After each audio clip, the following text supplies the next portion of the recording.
বন্ধু, সরাসরি একটা প্রশ্ন দিয়ে এই ভিডিওটা শুরু করি। আপনি কি আগামী 10 বছরের মধ্যেই শূন্য থেকে কোটিপতি হতে চান? মানে যদি ধরি আপনার বয়স এখন 25 বছর, তাহলে 35 বছর বয়স হওয়ার আগেই আপনি কি কোটিপতি হতে চান? যদি চান এবং জানতে চান কিভাবে হবেন, তাহলে এই ভিডিওটা পুরোটা দেখতে হবে। আর যদি না চান, তাহলে এই ভিডিওটা আর না দেখলেও চলবে। বর্তমানে আমরা প্রায়ই সোশ্যাল মিডিয়ায় দেখি অমুক ব্যক্তি মাত্র 25 বছর বয়সে মিলিয়নিয়ার হয়েছেন, বিলিয়নিয়ার হয়েছেন। আর এমন ভুরি ভুরি উদাহরণ শুধু কলকাতাতেই অজস্র রয়েছে। সারা ভারতে এবং সারা পৃথিবীতে তো হাজার হাজার রয়েছে। তাহলে এতজন পারলে আপনি পারবেন না কেন? আজ আপনার শুধু মাসিক মাইনেটা থাকতে পারে, কিন্তু সেটা আপনাকে কোনো দিনই ধনী বানাতে পারবে না। তাহলে আপনি কি করবেন? আমি সেটাই বলবো। কিন্তু তার আগে একটা কথা বলুন তো। ধরুন আপনাকে প্রতিদিন একটি রাস্তার এ প্রান্ত থেকে বি প্রান্ততে যেতে হয়, তাহলে আপনি কিভাবে যেতে পারবেন? খুব সহজ 3টি উপায় রয়েছে এ প্রান্ত থেকে বি প্রান্তে যাওয়ার জন্য।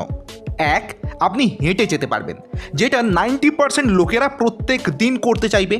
কারণ প্রতিদিন হেঁটে যাওয়ার ফলে প্রতিদিন এই যাতায়াতের জন্য যে ট্রান্সপোর্টেশন কস্ট বা যাতায়াতের খরচটা তিনি বাঁচাতে পারবেন এবং সেই টাকাটাকে সেভিংস করবার কথা ভাববেন। তাই নিজে হেঁটে এ প্রান্ত থেকে বি প্রান্তে যাবেন এবং 90% লোকের মাইন্ডসেট কিন্তু এটাই। এরপর দ্বিতীয় উপায় হচ্ছে আপনি সাইকেলে যেতে পারবেন। নিজের একটি সাইকেল চালিয়ে আপনি হাঁটার কষ্টকে বাঁচাতে পারবেন এবং সেই টাকাটাও আপনি সেভিংস করবেন। এটা 9% মাইন্ডসেট, 9% লোকের মাইন্ডসেট কিন্তু এইটাই হয়ে থাকে। তাহলে 90 আর 9 মানে 99% লোকের মাইন্ডসেট আমরা জানতে পারলাম। 3 নম্বর পদ্ধতিতে 1% লোকের মাইন্ডসেট লুকিয়ে আছে। সেটি হলো তিনি নিজের ব্যক্তিগত গাড়ি বা কারে করে যাবেন, যাতে তিনি একটা জিনিস পাবেন বা উপার্জন করবেন যেটাকে তিনি মাল্টিপ্লাই করতে পারবেন। সেটা হচ্ছে সময়। কারণ সময় সবচেয়ে বেশি মূল্যবান জিনিস আজকের যুগে দাঁড়িয়ে। আর সর্বসাকুল্যে মাত্র 1% লোকই আমরা খুঁজে পাবো যারা এ প্রান্ত থেকে বি প্রান্তে যাওয়ার জন্য ব্যক্তিগত গাড়ি বা কার ব্যবহার করবেন। তিনি হয়তো কিছু খরচ করে যাচ্ছেন, কিন্তু যেটা পাচ্ছেন সময়, সেটাকে বাঁচাতে পারছেন। আমি যদি ধরে নিই তিনি প্রত্যেক দিন 10 মিনিট সময় বাঁচাচ্ছেন, মানে যে ব্যক্তি হেঁটে যাচ্ছেন তিনি 10 থেকে 12 মিনিটে যাচ্ছেন, ইনি গাড়ি করে যাচ্ছেন 2 মিনিটে পৌঁছাচ্ছেন, তার 10 মিনিট সময় বাঁচছে। তিনি একদিন 10 মিনিট দেখবেন না। This is the mindset. তিনি 365 দিনে এক বছরকে ধরবেন। 365 দিন যদি 10 মিনিট করে বাঁচানো যায়, তাহলে সারা বছরে প্রায় 61 ঘন্টা তিনি সময় বাঁচাতে পারবেন, যেটা প্রায় 3 দিনের কাছাকাছি। তাহলে ভেবে দেখুন, 3টি দিন তিনি বাঁচাতে পারলেন এবং এই 3টি দিনকে তিনি প্রোডাক্টিভ কাজে লাগিয়ে অনেক বেশি ইনকাম করতে পারবেন যদি বুদ্ধি তার মাথায় থাকে। তো এটাই হচ্ছে মাইন্ডসেট। তাই দ্রুত ধনী হওয়ার জন্য আপনার মাইন্ডসেট আগে বদলান। আপনার সঠিক মাইন্ডসেটই আপনাকে আপনার বর্তমান অবস্থা থেকে উপরে নিয়ে যাবে, একই জায়গায় রাখবে নাকি নিচে নিয়ে যাবে সেটা নির্ধারণ করতে পারবে। আর এই মাইন্ডসেট আর প্ল্যানিং নিয়েই আপনি কিভাবে দ্রুত বিলিয়নিয়ার হতে পারবেন তার একটা আধুনিক, সময়োপযোগী এবং বৈজ্ঞানিক রূপরেখা দিয়ে গেছেন MJD মার্কো তার বেস্ট সেলার বই দ্য মিলিয়নিয়ার ফার্স্ট লেন বইতে। আর সেই বৈজ্ঞানিক পদ্ধতিটাই আমি আপনাদের বোঝাবো এখন এই ভিডিওতে, যেটা অনুসরণ করে অনেকেই মিলিয়নিয়ার হয়েছেন, বিলিয়নিয়ার হয়েছেন এবং আপনিও এই একই পরীক্ষিত এই পথকে অনুসরণ করে নিজেও সক্ষম হবেন খুব দ্রুত কোটিপতি হতে। ডিমার্কো বলেছেন মানুষের মাইন্ডসেট হচ্ছে মোট 3 রকমের। প্রথম ধরনের মাইন্ডসেটকে তিনি নাম দিয়েছেন দ্য সাইডওয়াক, দ্য ব্রোক লেন, মানে আজ বাঁচো এই ধারণার যারা বশবর্তী, মানে নো সেভিংস, নো ইনভেস্টমেন্ট। আজকে যে টাকা রোজগার করেছি, আজকের লাইফটাকে এনজয় করব। আগামীকাল কি হবে সে দেখা যাবে। আগামীকাল বাঁচার জন্য আজকে ভাববো না, আগামীকালের জন্য আগামীকাল রোজগার করব। আজ যে টাকা রোজগার করেছি এনজয় করব, বিলাসিতার মধ্য দিয়ে কাটাবো। এই ধরনের মাইন্ডসেটটাকে বলা হয় লিভ টুডে মাইন্ডসেট বা সাইডওয়াক মাইন্ডসেট। তিনি বলেছেন এই ধরনের মানসিকতা এমন বহু লোকের মধ্যে রয়েছে যারা ভবিষ্যৎ নিয়ে চিন্তা করে না, ভবিষ্যতে ধার দেনা করতেও তারা চিন্তা করে না। তিনি এই ধরনের মাইন্ডকে বলেছেন দ্য ব্রোক লেন মাইন্ডসেট। দ্বিতীয় ধরনের মাইন্ডসেট হচ্ছে দ্য স্লো লেন, মানে ট্র্যাডিশনাল পাথ। সারা পৃথিবীর প্রায় অধিকাংশ মানুষ, প্রায় 60 থেকে 70% মানুষ হচ্ছে স্লো লেনের মাইন্ডসেটের মানুষ। এটা হচ্ছে ট্র্যাডিশনাল পথেই রোজগার করা এবং সেভিংস করার মধ্য দিয়ে অ্যাসেট বানাতে সক্ষম হন। প্রথমে চাকরি, সেই চাকরি থেকে খরচ, দৈনন্দিন খরচ করবার পর পড়ে থাকা অর্থকে সেভিংস, নিয়মিতভাবে সেভিংস করতে করতে রিটায়ারমেন্টের সময় গিয়ে একটা কর্পাস অ্যামাউন্ট তৈরি করেন, একটা বিশাল অ্যামাউন্ট তৈরি করে তিনি রিটায়ারমেন্ট করেন। অথচ সে টাকাকে উপভোগ করবার সময় তার হাতে থাকে না, কারণ এই ট্র্যাডিশনাল পথে সেভিংস করে একটা কর্পাস অ্যামাউন্ট তৈরি করতে প্রায় 55, 60, 70 বছর লেগে যায়। তো সেই বয়সে গিয়ে সেই টাকাকে উপভোগ করা তো কখনোই তার পক্ষে সম্ভব নয়। তিনি বিদেশের ট্যুরে যেতে পারবেন না, তিনি ল্যাভিশ লাইফস্টাইল মেনটেন করতে পারবেন না, ড্রিঙ্কস বা বিভিন্ন রকমভাবে এনজয়মেন্ট বলতে যেটা বোঝায় সেটা তিনি করতে পারবেন না। পার্থিব সুখ তিনি কি করে খরচ করবেন সেই টাকাটা? তিনি তার বার্ধক্যকালীন চিকিৎসার জন্য খরচ করে ফেলবেন, তিনি কোনো একটি বাড়ি বানাতে খরচ করে ফেলবেন। তো আমাদের এই স্লো লেন মাইন্ডসেটও কিন্তু আমাদেরকে হয়তো অর্থবান করবে, কিন্তু এমন একটা সময় গিয়ে করবে যেটা আমরা নিজের উপভোগ করতে পারবো না। আমাদের পরবর্তী প্রজন্ম, নেক্সট জেনারেশন হয়তো সেই টাকাটা পাবে এবং তারা সেটাকে ল্যাভিশলি খরচ করে ফেলতে পারে। তো এই ধরনের ট্র্যাডিশনাল পাথ কিন্তু খুব সেফ এবং নিশ্চিত একটা সিকিউরিটির ঠিকানা, কিন্তু ধনী হওয়া নয়। তিনি এইভাবে ধনী হওয়াকে ধনী হওয়া বলেননি, এটাকে বলেছেন একটা দাসত্ব। নিয়মিতভাবে চাকরি করা কখনোই আপনাকে ধনী বানাতে পারবেন না। তাহলে কি মাইন্ডসেট আমাদের পারবে? This is the first lane mindset, যেটা ওই বিখ্যাত লেখক MJ ডিমার্কো তার ওই বেস্টসেলার বই দ্য মিলিয়নিয়ার ফার্স্ট লেন বইতে হাইলাইট করেছেন। ফার্স্ট লেন মাইন্ডসেটের কথা, যেটা আমাদের সময় বাঁচাতে শেখাবে। তাহলে এই মাইন্ডসেটটা আমাদের কীভাবে রোজগার এনে দিতে পারবে, বা কিভাবে এই মাইন্ডসেটটাতে এসে আমরা দ্রুত ধনী হতে পারবো, তার জন্য তিনি 3টি পদ্ধতি বা ধাপকে হাইলাইট করেছেন। Number 1, build your system to earn passive income.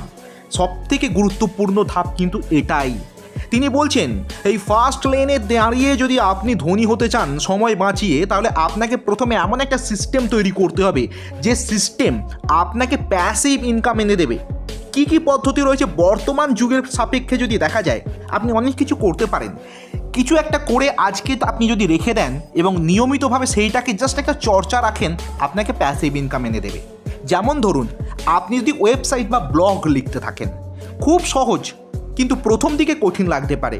আপনি যে কোনো একটা নিশ বা সেগমেন্টকে সিলেক্ট করে নিয়মিতভাবে ব্লগ পোস্ট লিখতে পারেন। আপনি AI টুলসের হেল্প নিতে পারেন, কমপ্লিটলি না হলেও 50 থেকে 60% হেল্প নিতেই পারেন। কাজ অনেক সহজ হয়ে গেছে। আপনি আপনার নিশ সিলেক্ট করুন। আপনার ট্রাভেল নিয়ে যদি আপনার ইন্টারেস্ট থাকে, আপনার যদি গাড়ি, cars, bike, super bikes, bike parts, bike renovation নিয়ে ইন্টারেস্ট থাকে, সেই নিয়ে একটার পর একটা ব্লগ লিখতে থাকুন, নিয়মিতভাবে লিখতে থাকুন। প্রথম দিকটাই আপনার কিন্তু কষ্ট লাগবে, প্রথম দিকটাই আপনাকে সময়টা ব্যয় করতে হবে। সেই ব্যয় করা সময় আপনাকে অনেক গুণ মাল্টিপ্লাই হয়ে ভবিষ্যৎ এনে দেবে। আপনি চাইলে ইউটিউব চ্যানেল খুলতে পারেন। এই যে আমি চ্যানেলে যেভাবে আপনার সঙ্গে কথা বলছি, এটা আপনাকে প্যাসিভ ইনকাম দেবে। আমি যদি 1 সপ্তাহ ভিডিও নাও দিই, আপলোড নাও করি, আমার কিন্তু আর্নিং হতে থাকবে। এটাই হচ্ছে প্যাসিভ ইনকাম। ওয়েবসাইট ব্লগও সেই ধরনের। আপনি চাইলে ডিজিটাল প্রোডাক্ট সেল করতে পারেন। আপনি চাইলে আপনার দক্ষতা রয়েছে এমন কোনো বিষয়ের একটি অনলাইন কোর্স বানিয়ে বিক্রি করতে পারেন। আপনি কোর্স বিক্রি করে রেখে দেবেন, যে যখন কোর্স কিনবে সেই টাকা আপনার অ্যাকাউন্টে থাকবে। আপনি চাইলে অনলাইন শপ খুলতে পারবেন প্রোডাক্ট বিক্রি করবার জন্য ড্রপ শিপিংয়ের মাধ্যমে, সেটাও কিন্তু আপনাকে প্যাসিভ ইনকাম এনে দেবে। প্যাসিভ ইনকাম বহু রকমের ভাবে করা যায়। প্রথম দিকটা আপনাকে একটু সময় নিয়োজিত করতে হবে।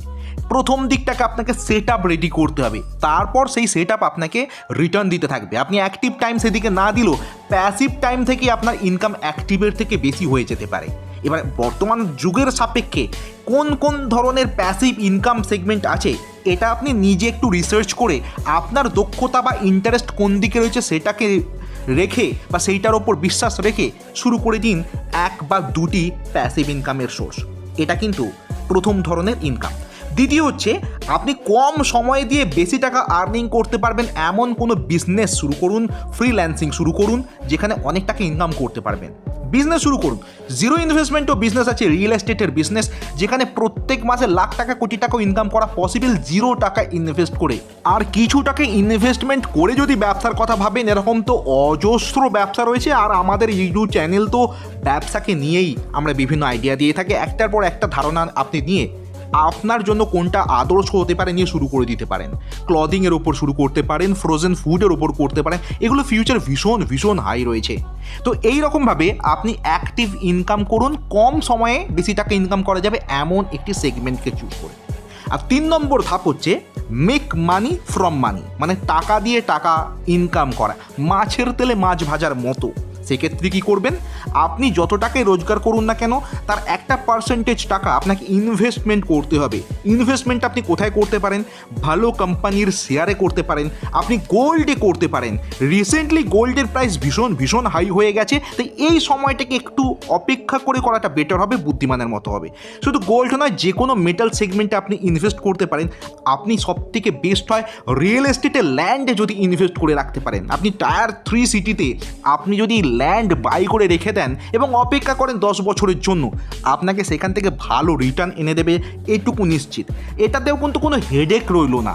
তাহলে এত রকম পদ্ধতি কিন্তু একসঙ্গে নিয়ে যদি আপনি ময়দানে নামেন, আপনি খুব দ্রুত কোটিপতি কেন, তার থেকেও অনেক টাকা রোজগার করতে পারবেন। আর সেই তথ্যগুলোকে যদি আপনি আরও নিখুঁতভাবে জানতে চান, তাহলে একেবারে সরাসরি কিন্তু দ্য মিলিয়নিয়ার ফার্স্ট লেন বইয়ের সামারি আপনি পড়ে নিতে পারেন, যেখানে আরও অনেক ডিটেলসে এই ফার্স্ট লেন কনসেপ্টটাকে নিয়ে হাইলাইট করেছেন এমজে ডিমার্কো। আজকের ভিডিওটা শেষ করব শুধু এইটুকু কথা বলে যে আপনি শুধু মাইন্ডসেট বদলান, প্যাসিভ ইনকাম আসতে পারে এমন সোর্স তৈরি করুন, আর যেটুকু টাকা আপনি রোজগার করবেন সেটা হয় রিয়েল এস্টেট, ল্যান্ড অথবা গোল্ড বা যে কোনো মেটাল সেগমেন্টে ইনভেস্ট করে দিন। এটাই আপনাকে কিন্তু ফিউচারে নিশ্চিত রিটার্ন এনে দেবে। ভালো থাকবেন বন্ধু, শুভেচ্ছা নেবেন। এই রকম আরও তথ্য পেতে আমাদের চ্যানেলের সঙ্গে থাকবেন। ধন্যবাদ।